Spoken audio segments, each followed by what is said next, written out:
everyone, and welcome into crushthestreet.com. I am Kenneth Amaduri, and we're joined today with Kevin Massengill. And his website is meriglim.com, founder and CEO, partner of the very popular Jim Rickards. We all know Jim Rickards. Kevin's got a long list of qualifications. He's an expert in the financial markets. He's contributed to many popular publications. And he was a favorite in our last interview. I mean, I got so much positive feedback from the insight that he gave us last time. We had to have him back on. So, Kevin, thanks for coming back on to Crush the Street with me today. Well, thank you, Kenneth. I really appreciate you doing this. Well, the last time we talked, among other things, we talked about the dollar and kind of it going into the end of its 40-year experiment, the end of the 40-year cycle that we've seen, the changes that we see with the currency. And, let's start off here with the markets and the turbulence that we're seeing, especially this turbulence as we kind of approach the midterms here. I think that's why we're seeing a lot of this turbulence, to be honest with you, aside from all the other extraneous fundamentals that we know are due to eventually set into the market. But I think temporarily, I would say that we're seeing some of this fear because of the media, potentially seeing a blue wave here. But we'll get your take on that. Let's talk about the volatility in the markets, what we're seeing with the dollar, and your thoughts on the economy. Wow, thanks. Well, really appreciate you having me back on. It's a real pleasure to chat with you and your listeners. So, in our opinion, what you're seeing is the end of this 40-year fiat currency experiment, right? You've never had a situation in world history where all the worlds have disassociated their currencies from any tangible value, right? We're playing global monopoly money now and have been since 1971. And there's never been a time in history where that's ever happened before. And so when we say we're in uncharted territory, and that's not hyperbole. Jim Rickards got a chance to ask Ben Bernanke once, what the hell are you doing? And Bernanke's answer was, I don't know. It's kind of an experiment. Wow. Okay. So, they admit in when they're off camera, they have no idea what they're doing. They're just making it up as they go. Wow. And so all we can rely on is history, common sense, some basic theological underpinnings of right and wrong, some simple economic concepts like thou shalt not steal. That's a pretty good one. Right. And so nations and societies that organize themselves with respect to honoring a core economic principle like thou shalt not steal tend to thrive, tend to do better over time, right? You see capital formation and courts emerge and increased productivity, which leads to increased living standards. It's a pretty normal flow, right? Conversely, societies that reject that start the other direction, right? You start to see degradation in living degradation in capital formation. You start to see a degradation in property rights and rule of law and corruption rising, and you get that whole cascade the other direction. In my opinion, since about the mid-1960s, America's been heading pretty much the wrong direction. And this isn't a bipartisan, this isn't a Republican, Democrat thing. This is just a generation of people alive at any given moment make decisions, and collectively they make decisions, and they can make bad ones as well as they can make good ones. And there's a reason why we're no longer on the gold standard. There's a reason why we have unfunded pension liabilities we'll never repay, right? There's a reason why we have welfare schemes that are just effectively Ponzi schemes that will never be honored, and everybody knows it, and they don't care. So as long as they get theirs, they don't care what happens to their kids and grandkids. Well, that has consequences, and you're seeing it play out before your very eyes. Yeah, that's an interesting thing. And, it really sets into the tone of politics. And, to a certain degree, Trump was a result of the frustration that a lot of the country was feeling. And we had this outsider come in, for instance, and, people can criticize him on different things, what he's doing with trade. I know the true libertarians will say, well, that's free trade is the best way to go. But, it's political chess in so many ways that I think the president is dealing with, and it's calculated, I would say, in many instances. But before we get there, or maybe you can just expand on this. First of all, do you think Donald Trump has a chance in 2020 if we do see a major correction in the market and he's got to explain himself to a very uneducated population that what he's doing is better than what the socialist side will want to present for the country? Oh, that's a great question. So there's two ways to think about that. And one of my great concerns, now I'm an enormous fan of the president, I'll admit, coming straight up. I would have voted for Ron Paul a third time, right, if I could have. I'm a hardcore minarchist, anarcho-capitalist, old school Murray Rothbard kind of libertarian. So Trump wasn't my first choice, right up until the debates, right up, in his first Clinton, when he just turned around and said to her what no American politician would have ever said since maybe Andrew Jackson, right? And I'm like, oh, I love this dude. That guy's got more moral courage, and I have enormous respect for moral courage and intelligence, and that dude's got both. Mm-hmm. So that said, here was my first great concern, to your point exactly. As soon as Donald Trump started taking credit for the frothy stock market bubble, which was a legitimate on his part, his deregulation, his tax cuts, all had a nice, a lift effect. That's true. But what he should have said, if he really, and he and his advisors really understood the danger we were in, he should have never came off the message he was using during the campaign, which was accurate. What he should have said was, I'm really pleased to see this response. I'm pleased to see the job creation. I'm pleased to see companies repatriating. Those are all good things. But folks, don't misunderstand the danger we're in. That cracking sound you hear is the ice underneath our feet. We have 20 trillion in unfunded liabilities, right? We have 20 trillion in debt we admit we owe, right? We can never repay. Previous generations have destroyed our currency, and we've got a lot of pain coming to get through this. If he'd have stayed on that message, one, it'd have been accurate, and two, he'd have come out the other side of this politically much better off. By taking credit for the frothy, bubbly stock market, he's now going to take a big chunk of ownership for the crash, right? And he didn't have to do that. So, to my opinion, the only way he can help mitigate that is to stake a scapegoat out, and who it properly should be, of course, in my opinion, is the Fed, because, right, they're the central bank manipulators monkeying with interest rates and money and credit. They are the culprit, primarily. So, but in the latest couple of months, look at what he's done, right? He started to just hammer on Powell in these tweets. In my opinion, that's Trump and his people understanding we're going into really, really rocky waters, and we got to figure out how to pin this on somebody. And happily for me, they pinned it on the right target, but I wish he'd never, ever done anything other than that, right? I wish 2 years ago when he came to power, he should have said, I'm going to do everything I can to sort this. Here's what we're going to do. Here's how we think that'll impact us. But man, do not lose sight of what, the pain we're going to have to get through to get out the other end of this. I wish he'd never let up on that. Yeah, I guess I understand what you're saying, and that would have hedged him.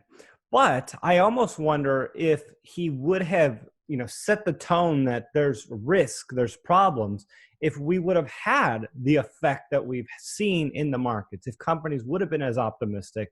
No, that's a great point. You're right. That's the problem with this kind of leader. He's a leader, right? He's the captain of the ship, and he has no choice but to be optimistic, right? No, you're probably exactly right. You probably wouldn't have seen anywhere near. It's just, so here's the basic premise from Ludwig von Mises. This is a really old premise, and I'm sure Mises could quote the people he'd read before from antiquity. Once you start down this path, once you start devaluing your currency to buy political votes or buy political power by stealing from prosperity out of the future, right? As soon as you start down that process, there is no way to arrest that. It only ends in either in a crack up boom of the currency that you've begun devaluing. That's it. So your only choices now are, do we light that fire now and go ahead and get the pain over with while it's relatively less than what it'll be in the future? And the answer is nobody ever does that, ever, right? Because society, history will blame them. Nobody will give them credit for averting a future catastrophe that didn't happen, right? So nobody does that. Instead, they just punt. They just keep pushing it off as far as possible until it really is a conflagration that just takes down everybody. So when he started taking credit for a great stock market, I thought, that's it. He's now going to own the correction. He's now going to own the blow up. And might that swing the country to a hard left, hard socialist? Absolutely. Look what it did to Nazi Germany, right? When they went through this exact same currency blow up at the end of, that came out of World War I, the hyperinflation of the Reichsmark. When they went through all of that, everybody knows Adolf Hitler and his party could have never gotten a toehold if it weren't for the devastation wreaked on the middle class, right? In the hyperinflations of the Weimar Republic. Everybody knows that. That's the danger. We come out the other end of this, right? It's not just that people get their pensions wiped out. It's not just that people suffer horrible economic. It's what happens the day after, when people are looking for scapegoats and they look for people to blame, whether that was the Jews in the 30s in Germany or whether that's white males today in these crazy socialist calculations. You don't know how that all plays out. And that instability, that social turbulence can have some really dark things emerge. So, Kevin, one of the things that you mentioned in our pre-interview here, we were just chatting, is that there's a good chance the Democrats don't win until 2024. Talking about the presidency, we have the Gillum race in Florida. We have Beto O'Rourke and Ted Cruz here in Texas, and we see these hard left candidates, these people trying to rise up in politics. I mean, socialists. Right. And you mentioned that it's getting too crazy, too far, in the socialist direction. And you believe there's a shakeup that's going to come even for the Democrats. So if you would share some thoughts on this. Mm-hmm. Yeah, I do. So for 100 years, you've had three major movements in collectivist. So this goes all the way back to antiquity and to the fall in the Garden of Eden. You can think of it as Belinda Visioni would call it Anglo-American versus Franco-Germanic. Leonard Peikoff would call it Platonic versus Aristotelian. I would call it divine versus satanic viewpoint. And it has to do with the primacy of the individual, right? And so societies that organize themselves in support of the individual as the prime core unit of society tend to thrive. And societies that organize themselves where the collective, the Borg, the race, the tribe, right, is the prime unit and the individual can be sacrificed to the goods of this abstract idea, they tend to do poorly, right? And then hundreds of millions of people get killed at the end of it in like the last century. And mankind's fortunes rise and fall based on those two ideas, which is in ascendancy, which is in decline. In the last 100 years, you've had three major global pushes towards this totalitarian Borg identity. You had the first in the Germanic efforts in Italy and Germany. Those were they called themselves national socialists, but they were tied largely around race, right? The next one, the other one you had was an international socialist ideal, took on the name communism, but it was largely an international socialist premise and think Russia and China. And that was generally not based on race. It was based on class, right? It was based on political class. Well, interestingly enough, there was a third push that most people have overlooked, and it was in the United States, roughly the same time frame. And their idea was to go slower. And actually, they got the idea out of socialist Great Britain, and they call themselves the Fabians. And their plan was to just do it slowly, gradually, progressively. Hence, why they, right? And their plan was to just go slower, take society along. When society pushed back, they'd back off. And when they got a little more political power, they'd advance their agenda and keep going. And they had an end game. And it was the exact same end as either Nazi Germany or Soviet Russia or Maoist China. You know, they don't set out to murder 100 million people. These are quasi-religious organizations. They're trying to usher in the millennial reign without Jesus Christ.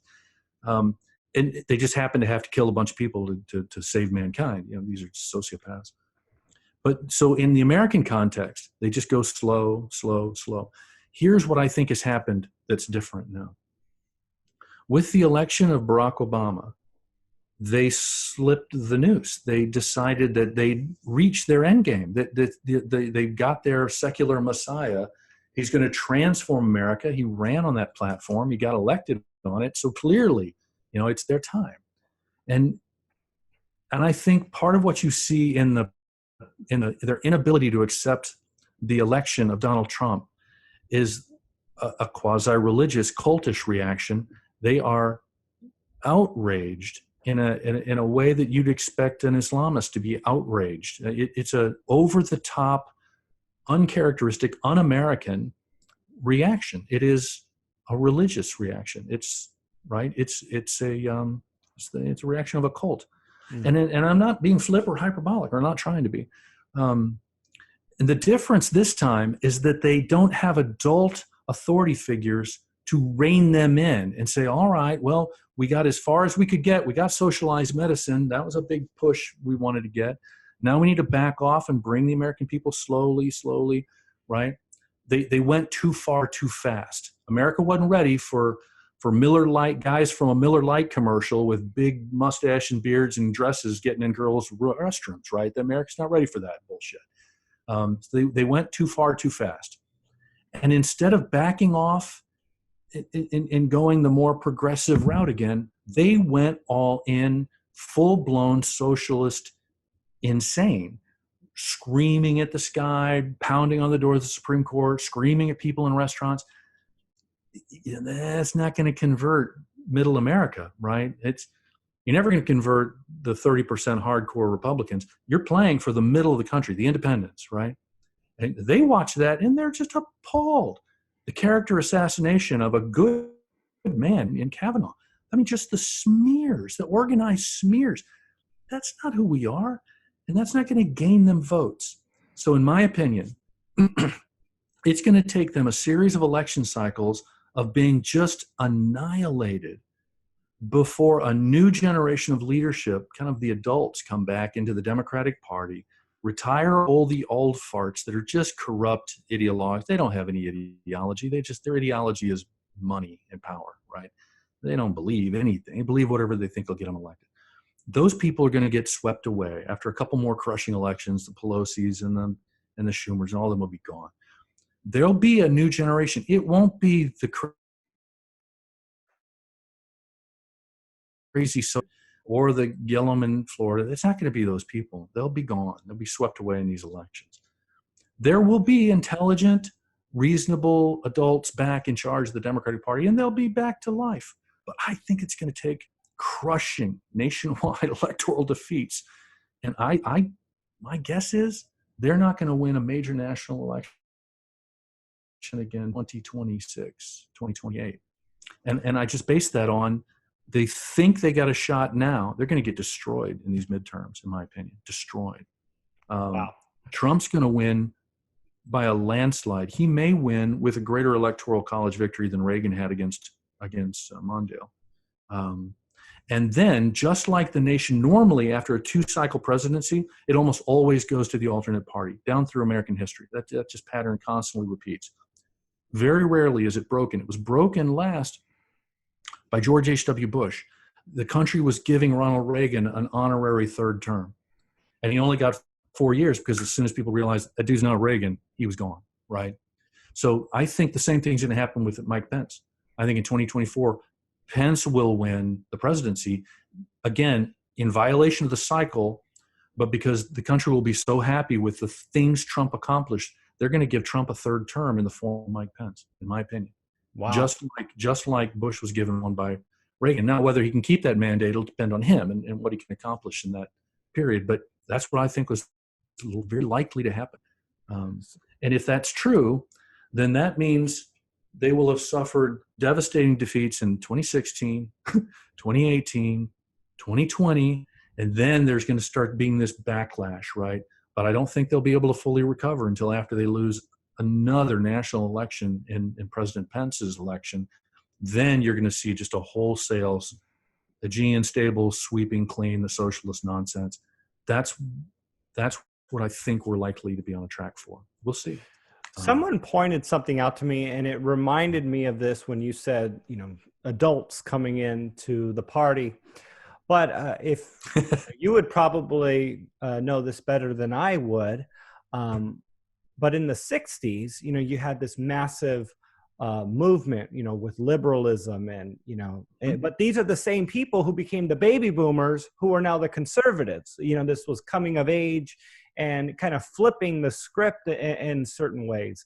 I don't know, maybe it's a whole different group of people. Maybe it's just a loud minority that we all hear about that were in the streets in the 1960s. But what are your thoughts on this? Is there going to be a coming of age of the current, liberals that we see right now? It's interesting. I'm a big fan of the work by Strauss and Howe. If you've had a chance to read the Fourth Turning, I highly recommend it. And your listeners, I highly recommend it. It's not an economics book, although it has major economic impact. And it just has to do with these archetypes, these generational archetypes, like you just described. And this pattern, and it's effectively an 80-year cycle, about the length of one long-lived human. And there are 4 different variations. So there's 20-year blocks. And it's just the way people transition through their life, right? What you care about from 0 to 20 is different than what you care about from 20 to 40 or 40 to 60, 60 to 80, right? And down through time, there's these 4 generational archetypes, and they just keep repeating down through history. And this is a very old concept. The Etruscans had a name for this. The Romans had a name for this phenomenon. They call it a saculum. In Strauss and Howe, they'll go back and show you the last 80, let me get this right, the last 10 of these cycles covering the last 800 years. And you're like, okay, that's really interesting. From an economic standpoint, what that means is that every 20 years, there's something of a phase shift, right? As people are changing what they care about. So the people that were in their 20s, came of age in the 60s, were that boomer generation born just after the last Great War, right? And so they come of age, they rebel against their parents, the peace and prosperity of the post-war years, and they take the country kind of off a cliff, internally focused, narcissistic, loud, ignorant. That archetype of a generation occurs in that 20-year period post the last great crisis, all the way back past the Romans. It's just a human nature thing, right? Then when they hit their 40s, right, they settle down, they get married, realize they need to make some money, and that next 20-year period, so in American context, 1980 to 2000, becomes the greatest growth period in that whole 80-year cycle, right? Well, now we're on the back end of that. And those same people, now in their 60s to 80s, never saw World War II. To them, it was a memory, just like the Kennedy assassination's a memory to me, or the Reagan assassination attempt was a memory to my children, right? It's just something they saw in a history book. That generation always takes the world back into the next Great War, always. Wow. After 80 years of relative peace and prosperity compared to the last great crisis, they don't remember. And by now you've built up all these debts, you've destroyed currencies, and the French logique de guerre comes to play. People just think, well, at some point we're going to have to pick a fight with somebody to get out from under these debts and blame another. And here we go. And you get currency wars, then trade wars, and they almost always end in shooting wars. So from a generational cycle standpoint, all that means is the crazy millennials that you're seeing right now, what that means is behind them is going to be a much more conservative generation I think they're calling them Generation Z or something. And they're already completely the opposite of the millennial generation, just like my generation is completely the opposite of boomers. If you ask a boomer when they were growing up, what was the most important thing to them? And it was, having spiritual meaning, right? I can't even say that phrase without rolling my eyes. That just sounds like jackassery. My generation just rebelled against all that narcissistic belly button studying bullshit, right? So it's all cyclical, right? So it looks horrible right now. You're looking at these crazy millennials screaming and ranting and just showing their ass like a bunch of 3-year-olds having a tantrum on the floor of Walmart, and you got to just step around them and keep going. But that's temporary. Behind them is another generation that's looking at that behavior going, these people are insane. I don't want anything to do with that. You and I were talking about California, right? So today, California is our shithole, right? Just like any major city that's been ran by Democrats for 40 years. You follow those policies, you get Venezuela. I mean, this is not rocket science. You throw hammers in the air, you're eventually going to get hit in the head. It's just it's policy, right? But what I was telling you, because you're a little younger, in the 70s, this was New York. People forget, right? Because now New York's this beautiful city, ridiculously safe per capita compared to big cities its size. It's a great place. Because the people in New York eventually got tired of a series of Democrats running their city into the ground, and they elected Rudy Giuliani, who famously turned it all around. So California can do the same. It's just up to that generation of people that decide enough's enough, right? And when they get tired of typhus outbreaks and stepping around human feces in the streets of San Francisco, they'll vote those morons out of office, and that place it'll be what you think of as New York today. It'll be beautiful again. It'll have money and tourism and business and people thriving. And it can, it just depends on the decision of the people that are there, right? That generation. Yeah. That's all. Yeah, and I love it. That's actually very optimistic. All right, so. Oh, no, I didn't say they would. That's all. Until they do, I'm not going back. Let's talk about the changes that we're definitely seeing. And you actually brought up war. And the only thing I would say about war is, number one, we are at war, right? We forget about that. And I'm not saying you forgot about that, but I mean, we're in Afghanistan, and it's crazy to even think about it. It's horrible that we got this war that seems to be going on that nobody cares about. This is the first war, I think, in American history where the sons and daughters of veterans are now in Afghanistan. We're numb. Think of that. So we have 18-year-old soldiers that are in uniform, boots on the ground in Afghanistan, following in their father's footsteps. That is appalling, right? That is horrific. But that's not the war I'm talking about. I'm talking about a great power war that is going to be a worldwide conflagration. Doesn't have to happen. Of course, nothing ever has to happen. But the human impulses are the same. People are the same. Nothing's changed. We have better dentistry. We have cool cell phones. We are exactly the same people as we were 100 years ago, as we were 1,000 or 10,000 years ago. Nothing's changed. And so the cycle has been, at this point of the cycle, you wipe out the debt, you wipe out the currency destruction, you kind of restabilize everything. And part of that process tends to be a massive war. Not because it's good, not because it's helpful, it's not, but because the people in charge of the world didn't see the last one. They weren't there. They were born afterwards. And these massive wars end for the same reason. They end for moral exhaustion. They end because people are just tired of the death and destruction. They're morally exhausted, not because they can't continue, but because they don't want to. And then that's gone as that generation dies out. And here we go again. This is an old story. Yes. Okay, so let's move on here with talking about. Sorry for that dark. No, it's true. It's crazy to even think about that. We're still in this war, that are we could have fought in, or the dads fought in, and then the children are fighting in. We're numb. We don't even see it. It's not even news anymore, and that's, I think, half of it is we don't even talk about it. Right. But that's we'll see where this ultimately ends up. But I'd like to get and talk about AI. And this is something that I know you guys do. You use predictive analysis for the benefit of investment decisions, giving you a good indication of where things are going and how to invest in something, which I think is an absolute disruptor. And we've been talking heavily about artificial intelligence here at Crush the Street.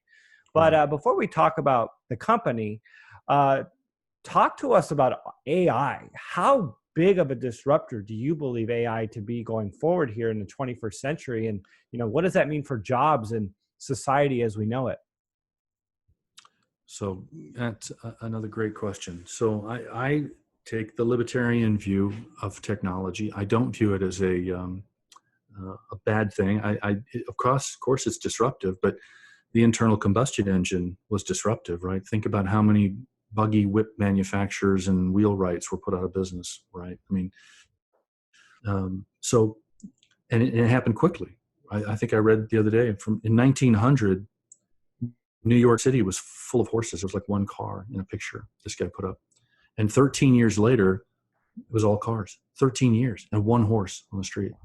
And think about that. And this was when there wasn't an automotive manufacturing base or a liquid fuels, petroleum fuels base. These all had to be created from scratch. And 13 years later, there we were. So these things happen really quickly. Now, does that mean a whole bunch of people got put out of jobs? Sure. Did that mean there was mass unemployment, and starvation? No, it just meant that new jobs were created, jobs that people couldn't even conceive of, right? And so, I mean, here's a simple thought experiment. To a civilization that is pre-18-wheel truck, think about the lines of people that are carrying goods in baskets on their heads from place to place. Think about their reaction the first time they see a Peterbilt 18-wheel truck come over the horizon, right? What's their reaction? Oh my God, I'm out of a job, right? You know how many jobs that's going to take away, right? That's their first reaction. It's a legitimate concern for the person who's carrying stuff on his head. I don't mean to be flip about that. They're going to have some economic pain in the transition. But for society as a whole, is it a benefit? Absolutely. Quality of life matters. Living standards matter.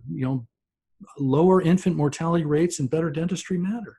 And those are all good things too. And they're just not as measurable or as immediately obvious. So yes, people are right to be concerned about the short-term impact. It's not to be, but you ought to take a little bit longer view as well and recognize that, for example, we all know Ned Ludd. The Luddites are named after him. This famously the name has come to mean anti-technology, right? Well, Ned Ludd was a highly skilled worker who wielded steel shears. Think scissors, 75-pound scissors, right? And these men were very well trained and very well paid, and they were an essential component in woolen manufacturing, right? Well, when the weaving looms were invented, their jobs were made superfluous. And these were very well paid workers, right? This was going to major as it was. And they began burning factories and killing factory owners that dared to put in the new looms. But just a couple of years later, once the new looms were up, it so greatly reduced the price of woolens, right, that now everybody could afford them. And so there was a great deal more being manufactured. There was way more people now employed in the woolen manufacturing business because, the supply-demand curve changed, and now so many more people could afford these goods, right? Now, was it tough on those skilled laborers that had to make the transition? Absolutely. And I don't denigrate what they went through. I disavow the violence they employed. But you just need to recognize that for every dislocation like that, there is a concomitant benefit out the other end. And it's easy to focus. This is what Henry Hazlitt made his point in Economics of One Lesson, that the failure of good economics is to not ask about impacts on everyone and down through time, but to just focus on the short term and what's immediate, what's seen, right? I think it was Bastiat's, what is seen and unseen, right? And so that's what I'd ask your listeners to keep in mind, right? That it can sound scary, and it is scary to the people that are disrupted, but the end is often a much better living standard for everybody and much more employment for everybody. Sure. So that's my first caveat. Right. You have the truck driver or the driver in the US, the number one occupation. And we already know driverless cars are coming. So it's going to be a huge disruptor for them. That will be a massive disruption. Absolutely. And then going back to the horse and buggy, and then you have the cars, right? You have, travel now exploding, motels popping up all over the place. Correct. And then all of a sudden now you have a drive-through and you have fast food. And of course that helps the medical industry, right? So, I mean, there's so many. A feeder system to bad health, right? So absolutely. No, we've definitely talked about, and we've been careful to use the word disruptor. Yeah, no, I think that's the right way to approach it. And not a destroyer of jobs. Because I do believe there's going to be a lot of opportunities that come about because things become more efficient. And I'd like to talk about, how you guys are using predictive analysis. I know Ray Dalio talks about how they use algorithms and certain things to assist in the returns that they've seen at Bridgewater. Right. And it's, worked wonders for them. So I'm curious as to, how you guys are employing this and how it pertains to what you're doing going forward. So I'm no expert on Ray Dalio, although I've read his book and I'm a big fan. What I can tell you that we do differently than I think anybody else, and if somebody else is doing it, we haven't found them yet, and we've looked diligently. We take a combination of human intelligence and machine intelligence because we think that combination is what is most powerful. You can take a supercomputer in chess. It will be routinely defeated by 3 average non-ranked chess players backed up by 2 average machines. The combination of those 5 entities will beat that supercomputer every time. It's just that it's the combination of machine and human that is so powerful. So what we've done is we've stepped back, looked at how AI was applied initially, and decided that the mistake was that people were asking it to do more than it could do, right? But what it can do better than anybody on the earth. So for example, we start with the expert narrative. We start with the assumption that we can't ask machines to tell the difference between sense and nonsense. That takes human judgment, right? And so we start from the premise that capital markets are complex adaptive systems. They are much more like a hurricane weather pattern or an ecosystem at Yosemite than they are a giant industrial machine, right? You and I may have talked about this before. And this is the great mistake we think central banks, governments, the economics profession, they're fixated in a worldview of economics that they adopted about 100 years ago, a little more, when they saw physics getting all the attention, all the glory, all the grants, all the girls, and they wanted to be more like them. And so that, economics has radically shifted from its roots. And actually, economics is a branch of moral philosophy. Most people would think it's a branch of the math department, right? And that's because 100 years ago, they went all in physics and they decided they'd make themselves more relevant by creating these formulas, these elegant math formulas, and pretending that had some linkage to the real world, right? It doesn't. But it's convenient to governments. It gives justification for what they're doing. You can think of Keynes as a court jester, a court-paid philosopher that supported, government's interaction, so they embraced him. But it's all false. An economy is no more amenable to manipulation by external players than a hurricane is, right? I mean, imagine if you listen to a weather forecaster saying, so here's what we've got in this weather pattern. We're going to go out and we're going to manipulate the barometric pressure. We're going to change the temperature at the surface level of the ocean, and we're going to move that hurricane this direction. Right? Everybody that heard that would just go, what? They're an idiot, right? Or somebody that works on the Yosemite talking about how they're going to fix Yosemite. They're going to dial up the number of badgers. They're going to dial back the number of bears. They're going to make it more efficient, right?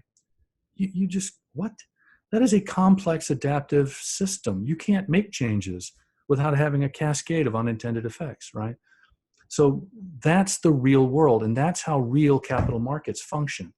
And government, central banks, finance professions they don't understand that. They are functioning effectively like alchemists and I'm not being hyperbolic. Alchemy was for centuries the premier science of its day. Thousands and millions of dollars in capital spent. Brilliant people spent their lives studying a deep body of knowledge that we now today know is just completely false, right? It was all nonsense. But they didn't know that. And they spent their lives trying to convert nothing into something of value, looking for the shortcut to wealth. Well, think about the economics profession. Think about governments. Think about central bankers. What are they doing today, right? They're not telling you produce, save the surplus between what you spend, build a capital savings, invest that with prudence, and help grow the economy. That's not what they're telling people to do. No, they tell people go out and spend, right? We'll kite checks with monopoly money. People will have a wealth effect, right? We'll trick them into thinking that economic times are good and they'll start spending money and that'll make it so, right? It's animal spirits. Really? Really? Is there any other field of human study that people would talk like that and you take them seriously? That's just asinine. It's alchemy, right? That's not how the real world works. Economies grow based on you producing more than you eat. That's it. Save the surplus.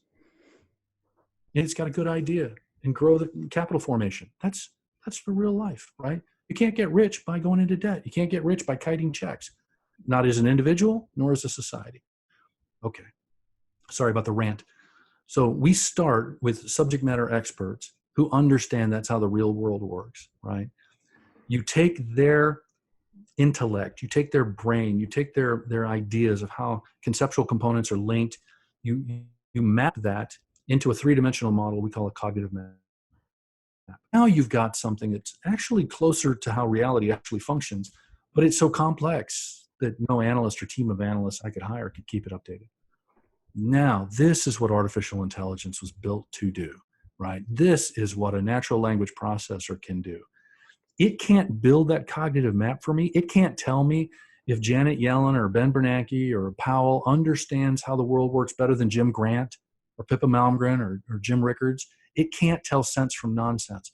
But what it can do is look at a model that we've built and monitor 9 million books, articles, transcripts a day, which processing, and update each of those nodes, edges, and update them with current information. It can do that. And it can do that, and a team of humans never could, right? That's what we've done that's different.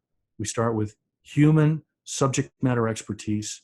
We instrument that narrative. Then we apply artificial intelligence to can do, right?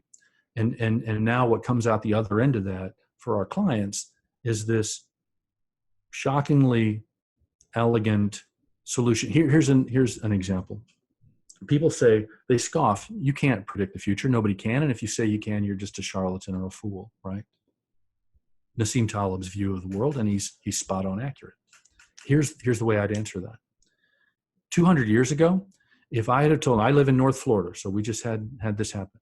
If 200 years ago I told you there's a storm offshore, you can't see it, you can't tell it's coming, right? But in 48 hours, it's going to come ashore within 30 miles of this point. It's going to land within 15 minutes, plus or minus this time. It's going to be traveling at roughly this speed in roughly this direction from here toward Tallahassee. And that'll happen 48 hours from now, right? If I did that 200 years ago and it happened, just like Michael landed within 15 minutes of landfall predict two days before, you'd be dunking me in water to see if I floated. That'd be witchcraft, right? That's crazy. How did you do that? You can't do that. And so are the weather forecasters predicting the future? No, of course not. What they're doing is applying the right math to the problem. They're applying complexity science, a 60-year-old math, to the right problem, to a problem of complexity, a problem of complex adaptive systems, which a weather system is, right? And they're taking all the myriad variables, surface temperature, air temperature, temperatures at this height, wind speeds at different places, barometric pressure. They're taking all of this data and they're putting it into this complexity science algorithms that they've developed now over years. And they're doing things that 100 years ago, maybe 15 years ago, would have seemed magical, right? Are they predicting the future? Of course not. right? They're applying the right science to the right problem. That's all we're doing.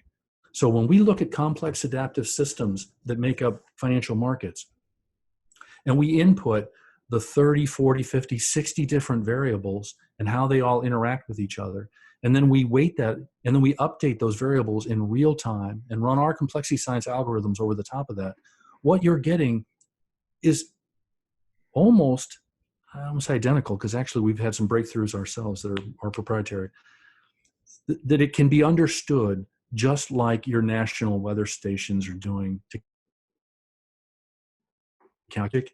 It's not predictive, woo woo, listen to us because we're really smart and we can predict the future. No.